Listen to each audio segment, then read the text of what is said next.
Welcome to 52 Miniatures. I've got 20 rats to paint. My son wants to get into Age of Sigmar, so he's got the starter box and handed me the million rats. Oh great. There's a lot of things we tend to get told about speed painting or army painting, often a new technique that will revolutionize my painting. Maybe a new paint that will also revolutionize my painting. Perhaps even a brush that will whip through minis like death's scythe through an old soul. And all just painted over the weekend, or even better, 48 hours.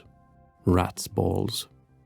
I'm getting too old for this sort of thing, as dear Obi-Wan would have said. I'm going to do some regular, no hype, layer and wash mini painting. The English tea of painting styles. Like most of us paint minis a lot of the time. Use the techniques we've already got. What a novel idea. The epic revolutionary speed transformation will instead be about being smart. Using brain power for better looking armies on the table faster. And I admit, that's not flashy YouTube thumbnail material. What makes painting slow is the many different steps and the many brush strokes. Mission priority is to reduce these two. But if I also make sure each step affects others positively, in a visually pleasing way, I'll get better looking minis in the same amount of time. Also mission priority. Priming black means I don't need to paint any bits not visible. On the table, who cares what color the underwear is, and who wants to see the rat's bits anyway? Black also gives us free variation. Is the coat of paint not fully covering the black? Maybe that's actually not a bad thing. You'll see. Then I always start with metallics, the reasoning being that along the line I don't want to do any or as little cleanup as possible. That's unnecessary paint strokes. And most small painting mistakes won't be seen when a couple of feet away, or when you've covered them with a wash. And besides, all you're concentrating on is the dice and the rulebook, anyway. But metallic paint mistakes will show because of the shine, so if I paint the metallics first, whatever regular paint that comes after will cover the sloppy metallics that I got all over the place. And I'm going to want to cover this steel with a black wash, instant goodness. So I figured out that any other parts that would also benefit from the same black wash, well, I should paint them on as well, and I can do all the black wash on everything in one go. Saves up on steps.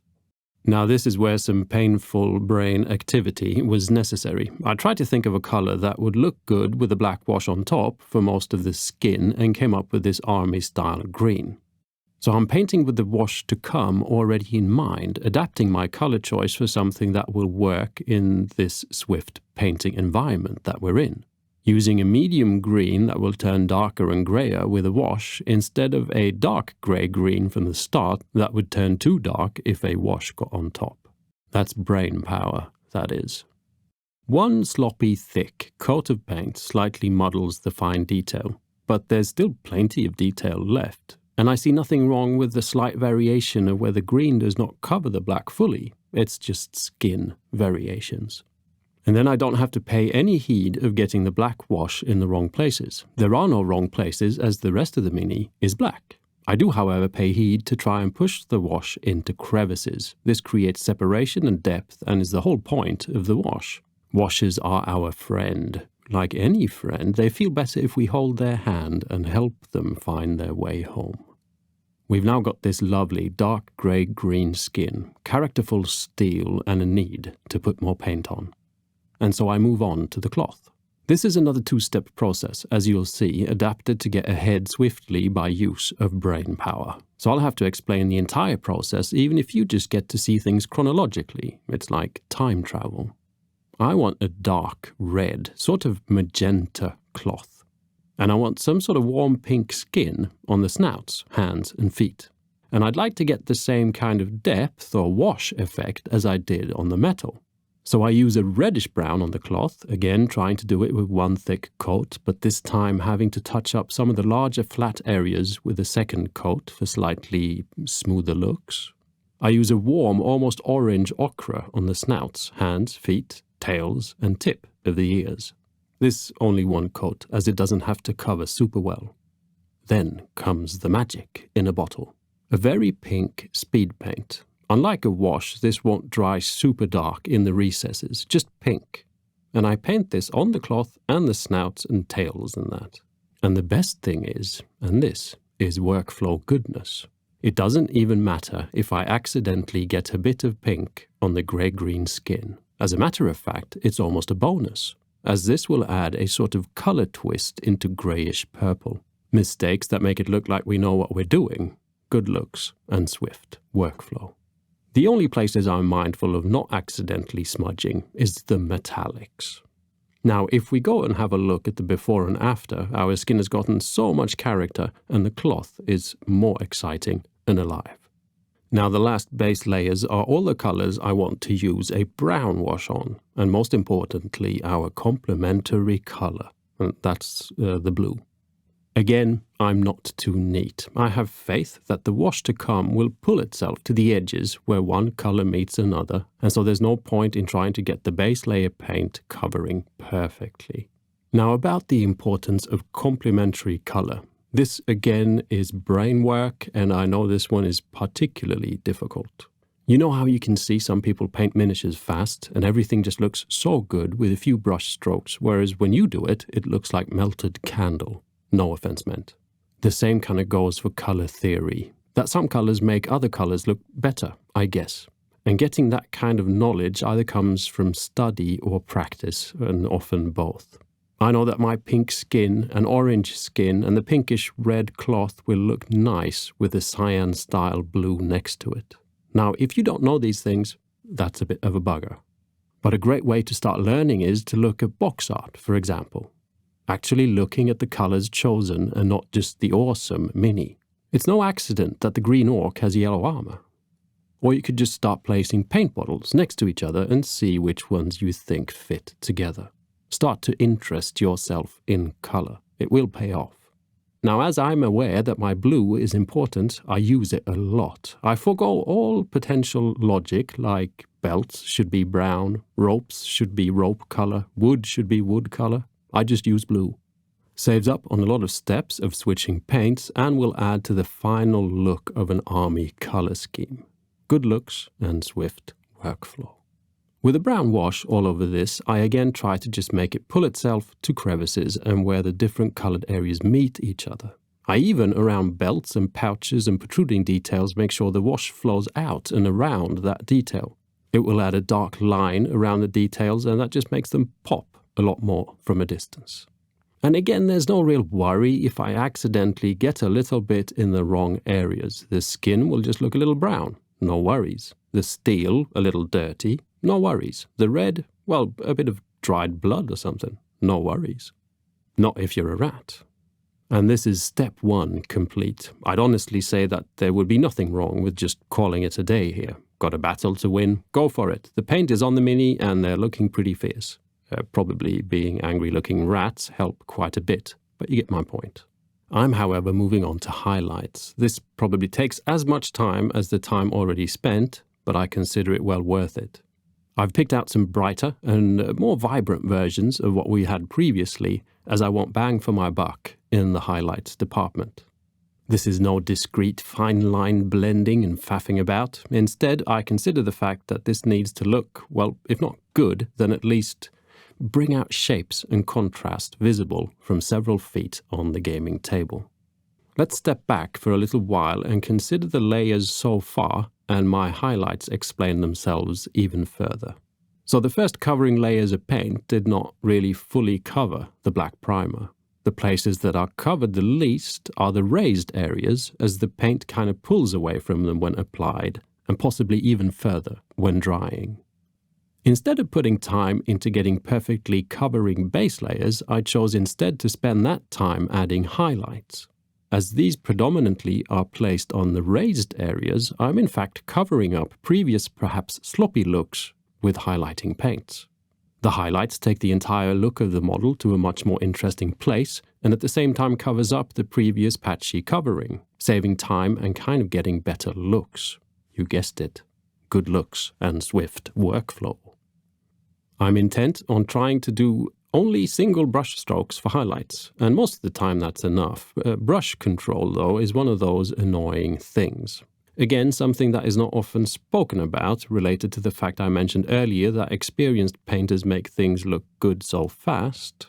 Well, it's because of just that. Experience of knowing what paint does what when applying the brush in a certain manner, not something one gets from simply watching a video on a new speed painting technique.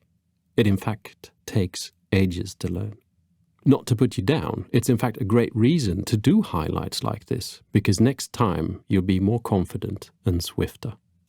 My secret training mission, for example, was highlighting the tails with quick wicks of the brush, kind of creating cone-shaped gradients by angling the brush in the right way. Swish, swish, swish, tail done. Now, apart from the sort of encircling highlights on the cloth, trying to paint lines all around the edges, quite the pain. The yellow paint, by the way, comes across as rather bright orange or dark yellow highlights, as yellow paint doesn't cover very well, brain power again. Anyway, the rest of the highlights have one important mission, and that's not to cover too much of the previous layers of paint. In the best of worlds, I succeed with keeping shadows, midtones, and then getting highlights, giving us an almost gradient painterly look, especially on the pink and orange parts of the skin. If we just look at this image, you should never look at a miniature this close up, by the way. Well, not mine anyway. We can see the dark purple where the pink wash has hit the green skin. Then there's the original orange ochre covered with the pink, giving pink shadows and orange midtones. Then there is a highlight orange on the cheek and the top of the mouth. And lastly, a dot of pink on top of that. All visible, rendering, when looked at from a more respectable distance, character. That last pink was a final decision. I wanted that fleshy look, and the cool pink really worked. I guess brain power again. But knowing when to stop is paramount. Is this pink one step too far? Too much time spent? Only the person holding the brush can answer. For me, it was small, swift dots that gave me a level up I couldn't resist. Now, I haven't mentioned the fact that all the painting so far has been done in an assembly line manner, doing the same steps on all the minis. This saves time and improves the work as you get gradually used to and comfortable with each particular step. A batch also makes sure your paint has ample time to dry. Washes, for instance, can, well, sort of agitate paint that has not fully cured. Sort of slightly dissolve what's underneath if applied right after that regular paint. And this becomes no issue when working in batches. I do feel like I'm in a factory, however, filled with rats. So I try to give myself painting treats along the way to lighten the mood. Whatever your treat is, I don't know. For me, it was completely changing style and painting the banner, for example, in what would be more of my regular painting style. Or now and then painting a small white rat. But this is like the biggest issue when speed painting an army, morale. Finding a painting style I can endure and a result I can endure, and the likelihood I finish the army is more probable.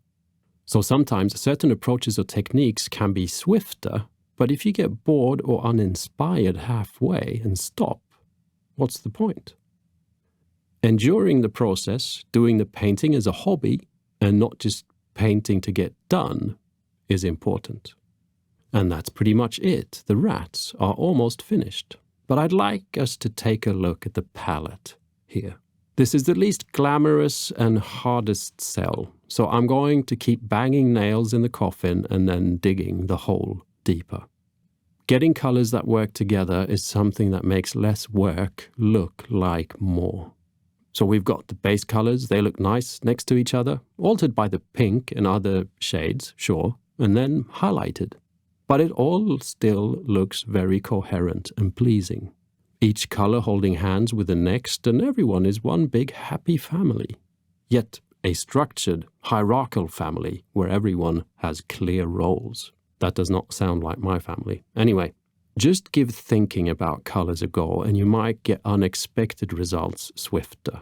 I'm not an expert, but I'm trying and I keep getting better and better results swifter.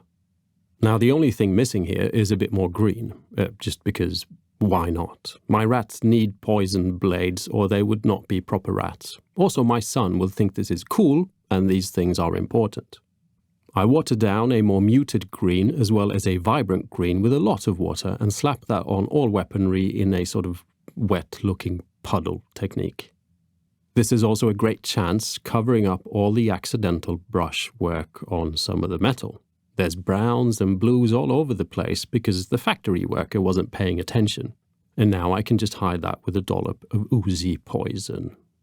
Because I can't help myself, I also added a bit of the original base coat blue, heavily watered down on the lower half of the shields, bringing back some of that original blue. This was possible to do so fast that I just couldn't not do it. And now we're done. Or are we? This is a factory, remember. And at least when it comes to rats, there's always going to be another 10 waiting in line. Second shift. Painting armies can drive you crazy. At worst, put you off painting for some time. I could not always do this. I need other things to paint in between, other projects. But in conclusion, I kind of want to show you that if you are painting an army, planning and trying to reduce steps, making some hopefully enlightened color choices with possible shortcuts included, and you don't necessarily need new techniques or tools. Nothing wrong with them, just making a point that maybe you can alter your already existing painting style into something that just makes you paint faster. Start with a test model. That's what I did to figure out the best workflow and pay off. Then paint one mini in full and see if you think it would be manageable if multiplied by 10. Then clock in and step onto the factory floor. As I want to show the full process, I did varnish all of those 20 rats. The fast process state of my mind was about to grab an airbrush or a rattle can of varnish, but I opted for a brush-on varnish. That way I could matte down everything but the metallics that I left unvarnished for that extra bling. I like varnish. It protects the minis from grubby child fingers, but it also gives everything the same shine. You'll find that washes tend to be glossy-ish, some paint brands more matte than others, and thus you'll get a more coherent overall look if everything is varnished to the same shine.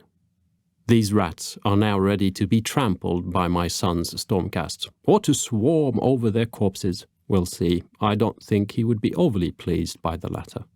I hope you found this video helpful. I'd be very grateful for a like and a subscription if you did. Sorry for not selling you magic tricks. My bag is empty. It's a terribly realistic bag, to be honest. Probably all sort of worn, brown, and not that cool blue color. I'd be even more grateful if you considered checking out my Patreon. It's the wall that keeps the swarms of murderous rats at bay. So thank you to all of those that man the walls already. I'm completely transparent with what I make on Patreon, so you can check it out and decide for yourself if productions like these, free for all on YouTube, are in line with my current monthly wage or not. See you in the next one. Bye.